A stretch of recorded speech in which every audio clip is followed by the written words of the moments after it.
Boa noite, que a graça e a paz de Jesus permaneça sobre a sua vida. Eu quero convidá-los a abrirem o texto sagrado, a palavra do Senhor, no Evangelho de Marcos, capítulo 7.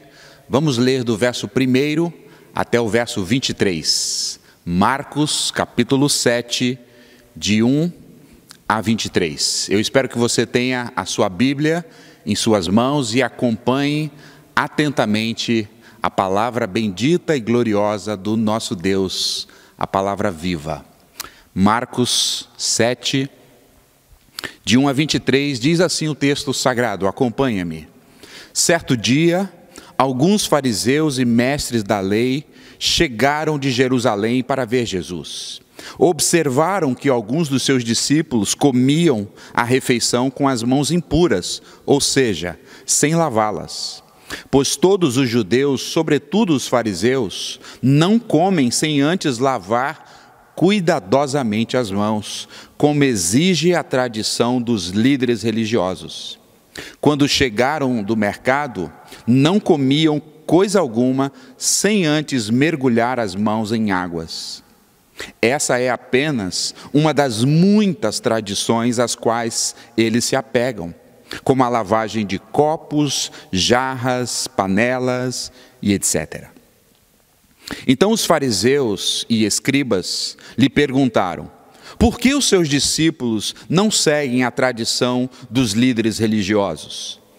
Eles comem sem antes realizar a cerimônia de lavar as mãos. Verso 6, Jesus respondeu: hipócritas, Isaías tinha razão quando profetizou a vosso respeito, pois escreveu o seguinte: este povo me honra com os lábios, mas o coração está longe de mim. Sua adoração é uma farsa, pois ensinam doutrinas humanas como se fossem mandamentos de Deus. Vocês desprezam a lei de Deus e substituem por suas próprias tradições. Disse ainda: vocês se esquivam com habilidades da lei de Deus para se apegarem às suas próprias tradições. Por exemplo, Moisés deu esta lei: honre o seu pai e a sua mãe. Quem insultar o seu pai ou a sua mãe será executado. Vocês, porém, ensinam que alguém pode dizer aos seus pais: não posso ajudá-lo, jurei entregar uma oferta a Deus aquilo que eu teria dado a vocês. Com isso, desobrigam as pessoas de cuidarem dos seus pais, anulando assim a palavra de Deus e assim a fim de transmitir a sua própria tradição. E é esse apenas um de muitos outros exemplos. Verso 14. Jesus chamou a multidão para perto e disse: ouçam todos vocês e procurem entender. Não é o que entra no corpo o que contamina. Vocês se contaminam com aquilo que sai do coração. Quem tem ouvidos para ouvir, ouça com atenção. Então Jesus entrou numa casa para se afastar da multidão e os seus discípulos lhe perguntaram o que ele queria dizer com a parábola que já havia falado. Vocês também ainda não entenderam? Perguntou Jesus. Não percebem que a comida que entra no corpo não pode contaminá-los? O alimento não vai para o coração, mas apenas passa pelo estômago e vai parar no esgoto. Ao dizer isso, declarou que toda a comida é aceitável. E em seguida acrescentou: aquilo que vem de dentro é isso que contamina. Verso 21. Pois de dentro do coração da pessoa vêm os maus pensamentos, a imoralidade sexual, roubo, homicídio, adultério, cobiça, perversidade, engano, paixões carnais, inveja, calúnias, orgulho e loucura. Todas essas coisas desprezíveis vêm de dentro do coração. São estas coisas que contaminam. Amém. Que Deus abençoe sua santa, bendita e gloriosa palavra. O tema do meu sermão nessa noite é: lave as mãos sem se esquecer do coração.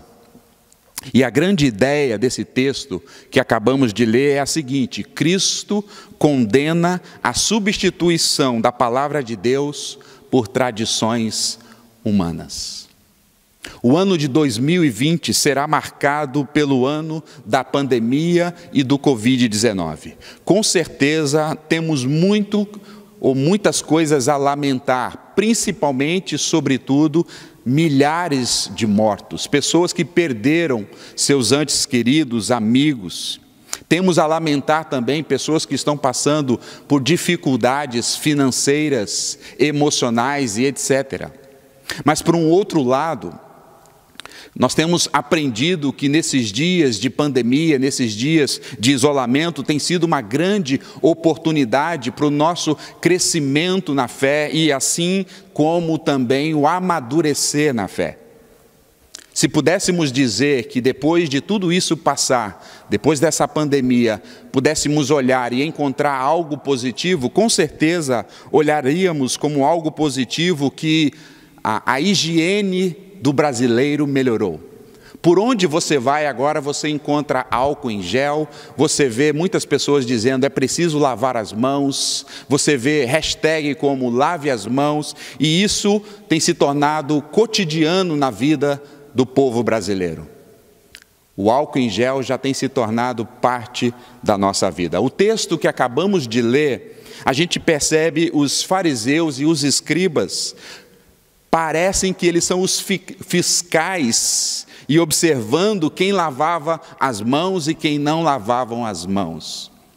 Não era uma pandemia que eles estavam vivendo, mas quando Jesus e os seus discípulos estavam vivendo e os fariseus estavam investigando, era uma questão que estava por trás, uma questão religiosa. Eu quero olhar para esse texto com você nessa noite e para isso eu dividi o texto em 4 partes. Eu queria explicar o texto e no final fazer algumas aplicações para o nosso crescimento, para a nossa edificação.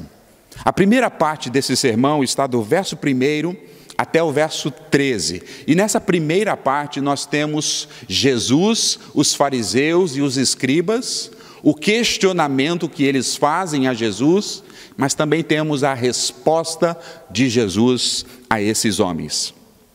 Você sabe que os escribas e os fariseus, eles estão perseguindo Jesus desde o início do seu ministério público.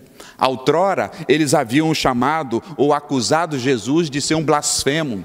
Eles também haviam acusado Jesus de não guardar a lei do sábado. Eles, os escribas e os fariseus, também haviam chamado Jesus de um fanfarrão e chegado ao ponto até de chamar Jesus de endemoniado. E nesse texto de hoje, mais uma vez, esses homens, esses líderes, esses religiosos que vinham de Jerusalém para investigar a vida e o ministério de Jesus, agora parece que eles vão acusar Jesus de ser impuro.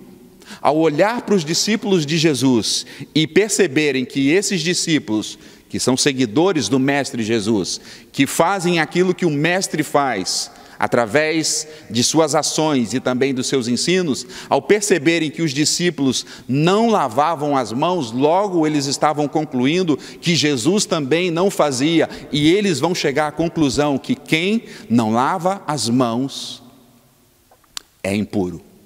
Então eles estão dizendo de maneiras não diretas, mas indiretas, que Jesus é impuro. E ser impuro naqueles dias, na tradição dos judeus, perceba, essa não era a lei mosaica. A lei mosaica não dizia sobre questões de lavar mãos, lavar pratos, e lavar panelas, e lavar uma série de coisas.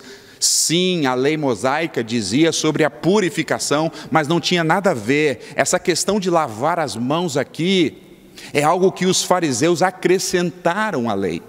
E para eles, esses fariseus, quem não lavavam as mãos era impuro, logo era rejeitado por Deus, logo era considerado alguém que estava distante de Deus, era alguém que era visto que Deus não o aceitava.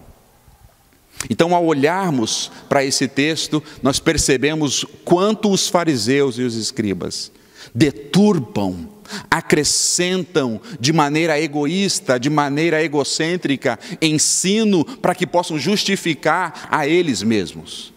Eu quero repetir para você, para que você não fique com nenhuma confusão aqui.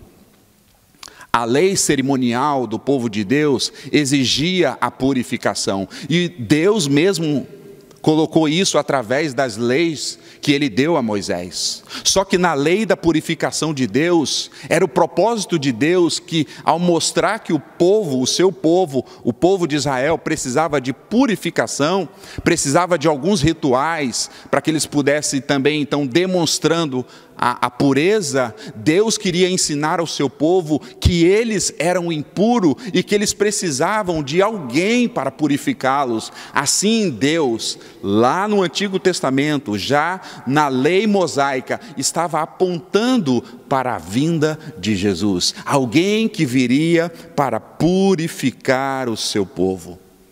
Mas os fariseus e escribas acrescentavam coisas, colocavam as suas próprias leis, e quando eles acrescentavam algo que não vinha da parte de Deus, mas da parte humana, isso lhes dava orgulho, porque eles poderiam se orgulhar de também colocarem mandamentos para que o povo pudesse seguir. Mas não só o orgulho, isso também trazia a eles autossuficiência, porque eles olhavam para a situação e eles achavam os puros e olhavam para os outros como impuros, e isso então trazia um coração orgulhoso, autossuficiente, que rejeitava a palavra de Deus e a própria pessoa de Cristo. Essa é a indagação deles, esse é o questionamento deles. Os discípulos de Jesus e o próprio Jesus não cumprem os rituais que os líderes religiosos da nação judaica haviam colocado.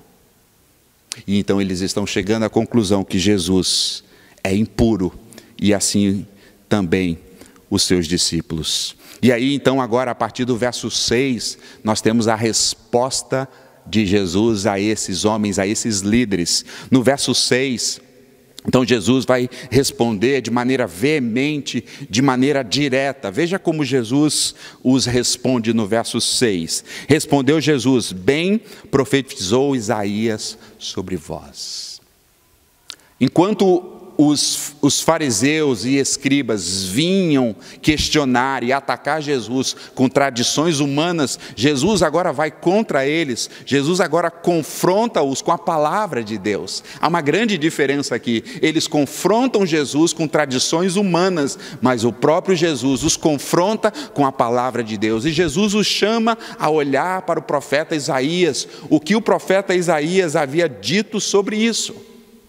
E Jesus começa dizendo: hipócritas. A palavra que aparece aí para hipócritas é simulador, é a ideia de um ator, alguém que não faz o que é verdadeiro. Jesus está dizendo: vocês simulam, vocês fingem. E Jesus continua dizendo que vós hipócritas, como escreveu o profeta Isaías, este povo me honra com os lábios. Perceba que a palavra honrar aqui, Jesus traz o destaque da palavra honrar aqui, estimar, apreciar, valorizar. Jesus está dizendo: vocês realmente não apreciam, não reverenciam a Deus. Vocês fazem isso com os lábios, mas o coração de vocês está muito longe de Deus. Perceba que Jesus já inclui aqui na sua fala a questão do coração, que está dentro de todo esse texto, é o coração. Falam com os lábios, mas o coração de vocês não tem nenhuma reverência, nenhum respeito, nenhuma adoração ao Deus verdadeiro. E eu quero lembrar a você que o coração, no contexto judaico, o coração para o povo hebreu, o coração significava o centro da vida, o ser completo, não era um sentimento só. Jesus está dizendo: a vida de vocês é uma vida distante de Deus.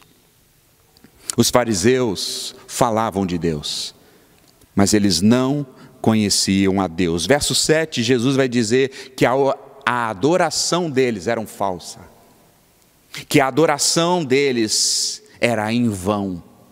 que a adoração deles, porque eles honravam apenas com os lábios e não o coração, era rejeitada pelo próprio Deus, como havia profetizado já o profeta Isaías. Verso 8 diz que eles negligenciam o mandamento de Deus para guardar as suas próprias tradições.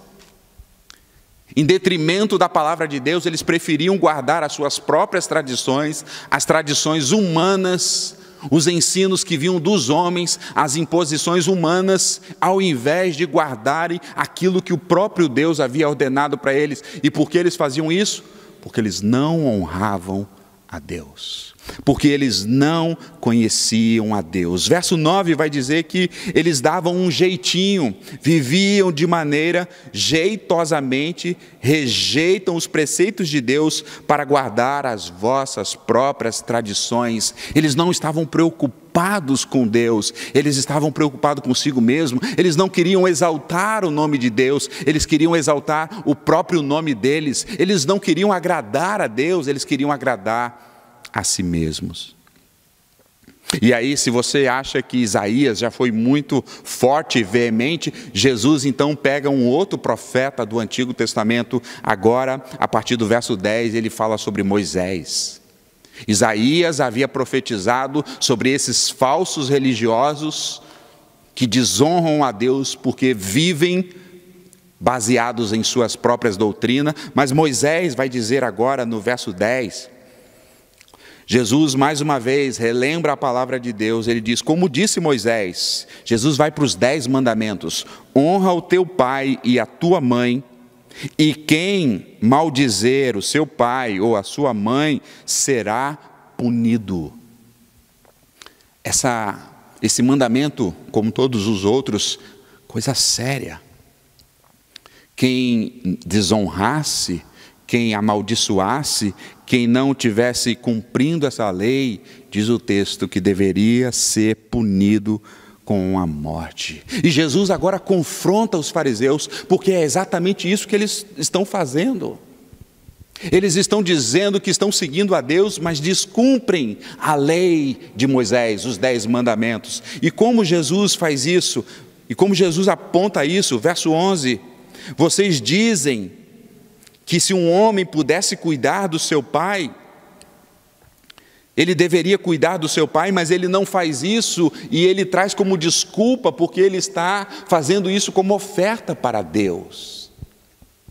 A ideia que o judeu tinha de honrar pai e mãe era cuidar dos pais num momento de fragilidade, cuidar dos pais na velhice, prover financeiramente para os pais. Isso era comum entre os judeus. E Jesus pega isso daqui para tocar no ponto de pecado dos escribas e fariseus. Jesus está dizendo que vocês, ao invés de cuidarem dos vossos pais, honrarem os vossos pais e cuidarem deles, vocês dizem quando eles estão necessitados, nós não podemos ajudar você, pai e mãe, porque nós temos aqui, algumas versões vão aparecer a palavra corban, que é oferta. Esse dinheiro aqui que nós poderíamos te ajudar, pai e mãe, nós não fazemos porque esse dinheiro aqui é para o altar de Deus. É uma grande mentira. É um jeitinho de fugir dos seus compromissos e das suas obrigações. É um jeitinho que os fariseus davam e os escribas para não cumprir a palavra de Deus, porque eles queriam cumprir a palavra deles. Eles não cuidavam dos seus pais, mas se achavam zelosos, se achavam espirituais, se achavam aqueles mais puros do que os outros, ao ponto de criticar o próprio Cristo e os seus discípulos. Mas eles não honravam a Deus, e logo, quando nós não honramos a Deus, não podemos honrar nem os nossos pais, não podemos cumprir os outros mandamentos. Eles não podiam, porque eles não queriam. Porque eles estavam mais apegados com as suas tradições do que com a palavra de Deus, com a palavra dada pelo próprio Deus. E aí no verso 12, no verso 13, a gente termina esse primeiro momento aqui que Jesus então foi questionado e Jesus agora aqui responde, verso 12 e verso 13. Então Jesus diz: vocês dispensam de fazer qualquer coisa a favor do pai e da mãe de vocês. Assim vocês estão invalidando a palavra de Deus e trocando-as pelas suas próprias tradições. E vocês fazem isso não só em honrar pai e mãe, em muitas outras coisas. Homens que se achavam superiores, na verdade, são aqueles que desprezam a palavra bondosa de Deus. E aí nós chegamos então na segunda parte desse texto, que agora já não é mais Jesus com os escribas e fariseus, agora é Jesus e a multidão, verso 14, verso 15 e também o verso 16. Então Jesus chama a multidão e Jesus passa a instruir a multidão, porque Jesus não quer que a multidão leve esse falso ensino, que esses atos cerimoniais faz alguém impuro ou impuro. Jesus quer mostrar a eles a doutrina de Deus, a palavra de Deus. E Jesus traz um ensinamento aqui que é muito importante e ele anuncia à multidão, aos seus discípulos e a nós. Verso 15 ele diz: o que contamina o homem não é o que vem de fora. O que contamina o homem é o que está dentro, não é o ambiente que contamina, não são as pessoas, não são as circunstâncias, mas o homem já está contaminado, porque o problema do homem é o seu coração. É isso que Jesus vai dizer aqui no verso 15: nada de fora pode contaminar o homem, mas é o que sai do seu coração. E aqui Jesus então está nos ensinando que o nosso coração é corrupto. Jesus está mostrando aqui toda a depravação da humanidade. Nós temos, por exemplo, o costume de dizer: fulano de tal foi para a política e depois, por causa de ter ido para a política, se corrompeu. Não, ele já era corrompido. Também temos o costume de dizer que aquele jovem foi para a faculdade e lá e se perdeu. Talvez ele nunca foi encontrado pelo Senhor Jesus. É o coração do homem que habita a maldade. É óbvio, é claro que as influências, o ambiente, as más companhias, as situações, isso tem certa influência, mas a essência, a influência maior, Jesus está dizendo, é do nosso próprio coração. Portanto, achar que o homem é bom é um grande equívoco, segundo a palavra de Deus. Nesses dias de pandemia, nesses dias de isolamento, muitos crentes estão se apegando a esse falso argumento para se justificarem, para justificarem o seu pecado. Muitos estão dizendo: olha, eu estou desanimado na fé, eu estou desencorajado com as coisas espirituais por causa dos dias da pandemia. Não, irmão, você está talvez desanimado, abatido na fé, porque a questão é o seu coração, porque talvez o seu coração está tomado de ídolos. Talvez muitos crentes estão vivendo uma vida descontrolada, uma vida de pecado, e aqueles pecados rotineiros do dia a dia, mas não muda. Eles talvez estão dizendo: não, eu estou vivendo assim por causa da situação A ou B. Não, mas Jesus está dizendo que a questão é o seu coração, não são as coisas externas. Portanto, sonde o teu coração. A questão não são as coisas de fora, a questão não são as coisas ao seu redor, a questão é o que está dentro de você.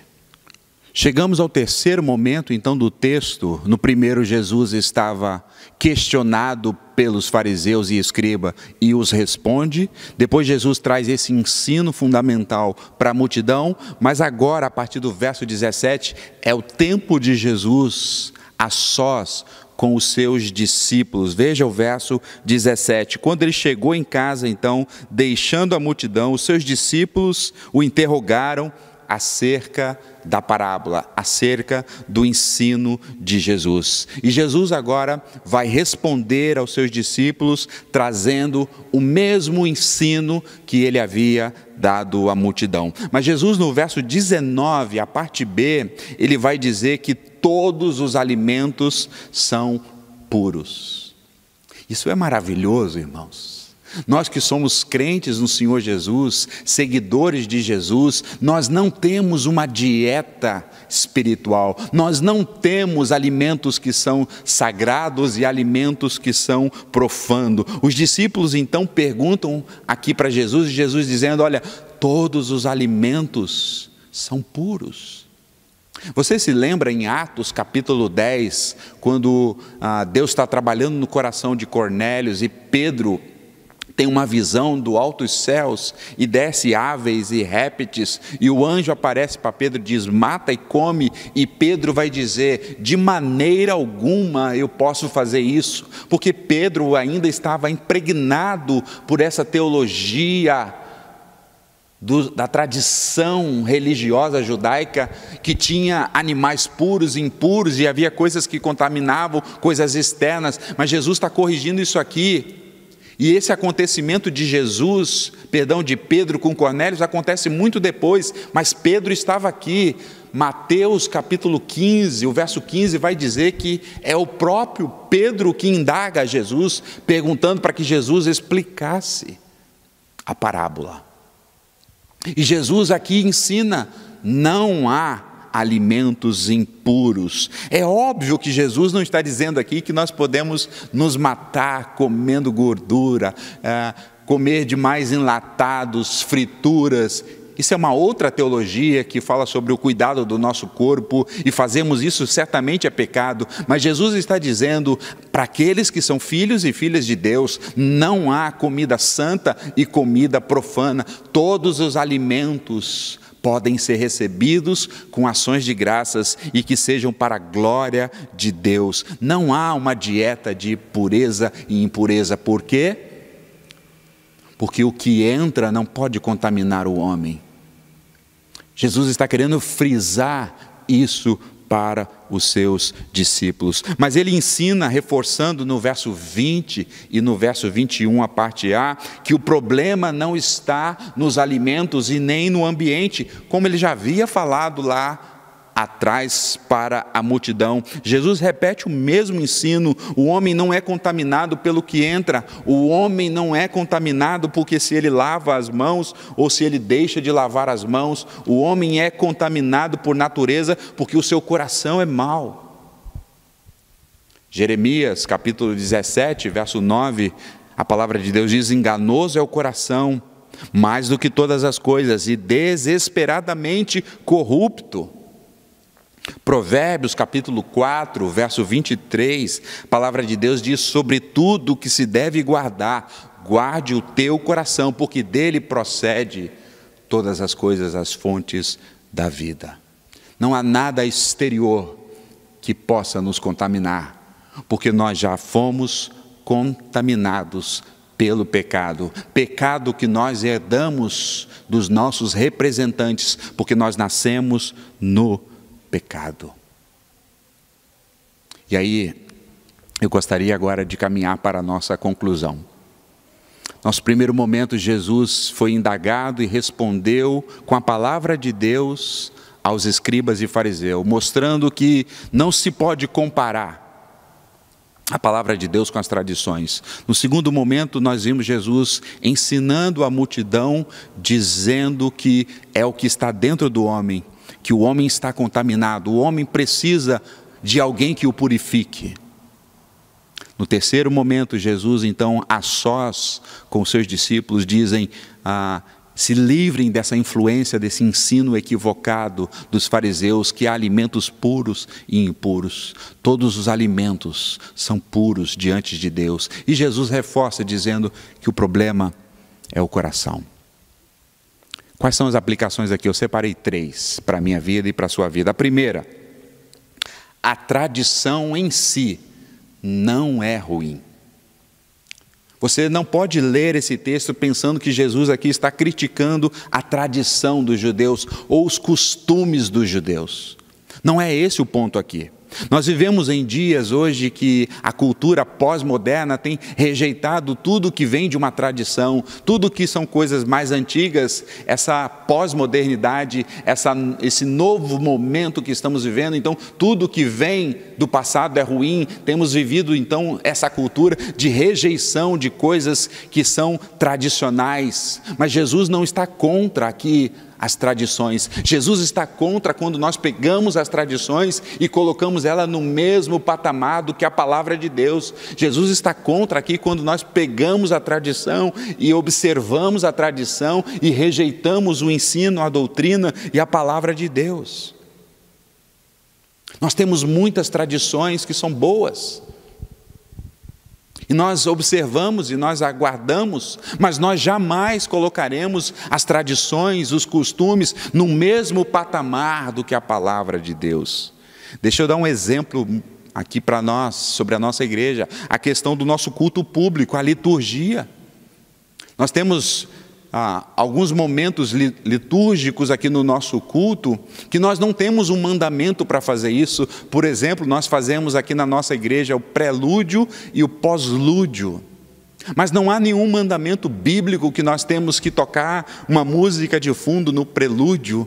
Isso é uma tradição que nós herdamos dos nossos pais, dos crentes batistas, e nós entendemos que isso é bom. Isso é o momento da gente se preparar para o culto, mas fazer ou deixar de fazer, não há certo e errado.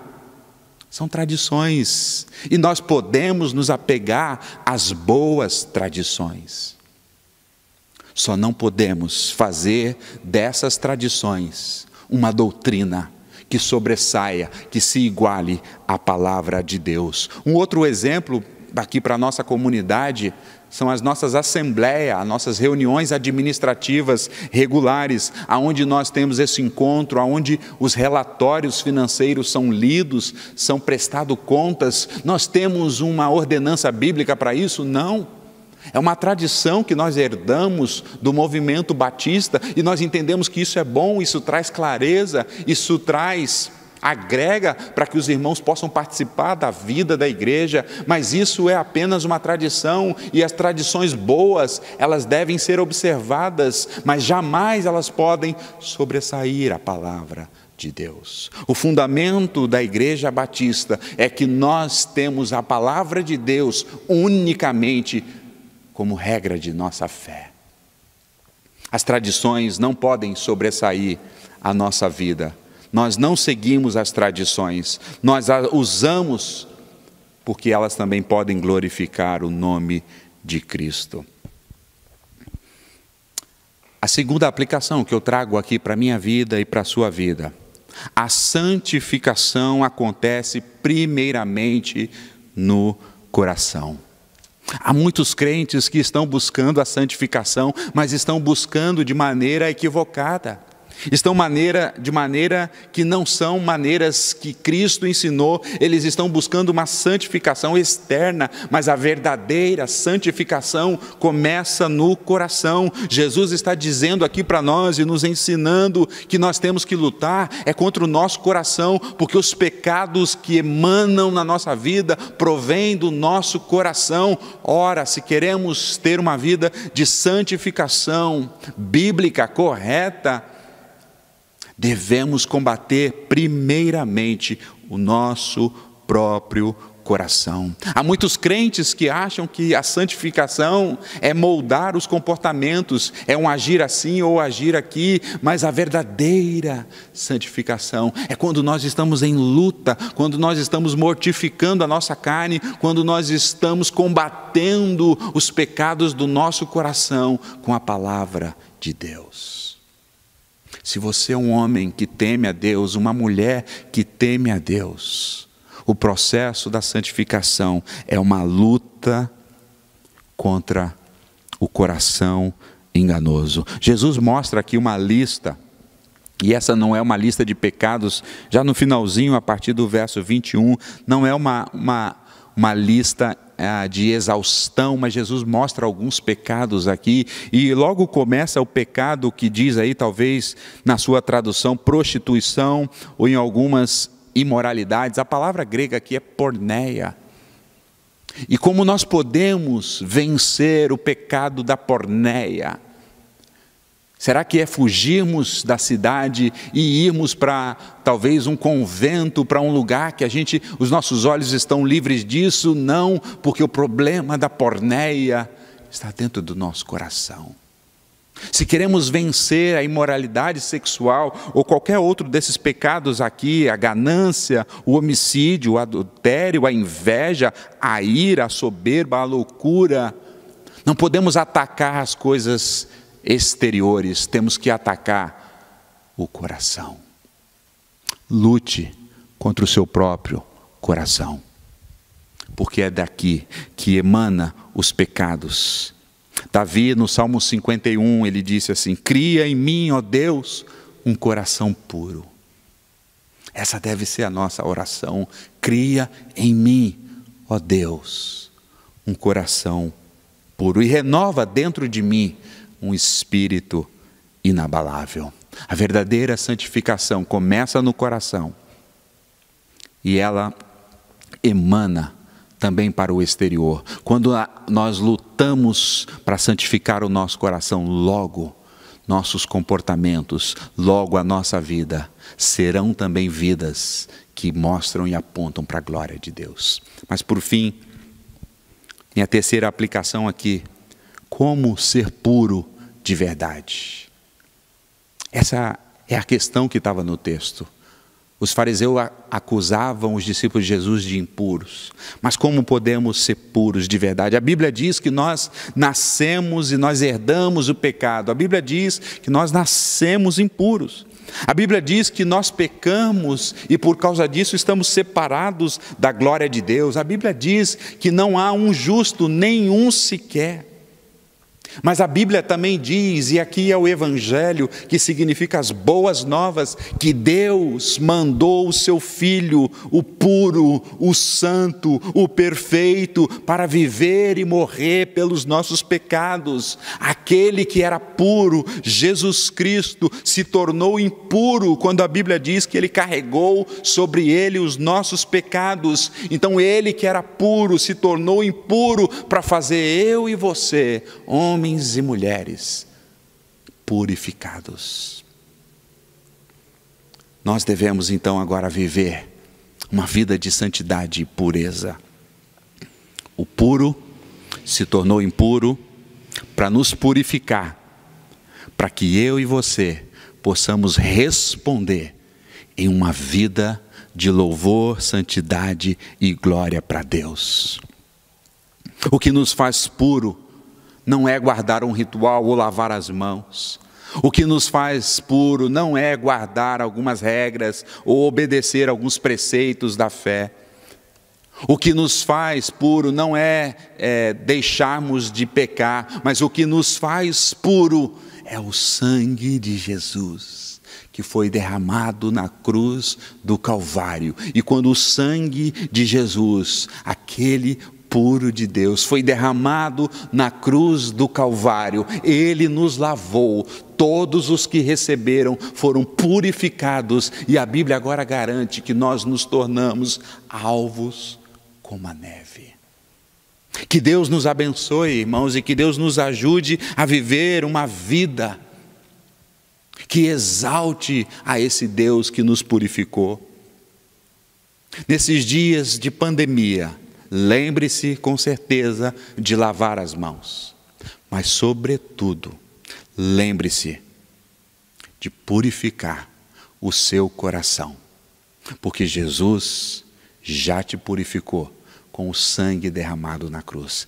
Viva para Ele, viva para a sua glória, viva como um homem que foi separado, uma mulher separado, santificados em pureza para a glória de Jesus. Que Deus nos abençoe, que Deus te abençoe grandemente, que essa palavra possa continuar sendo aplicada na sua vida, na minha vida, na vida da nossa igreja. Amém.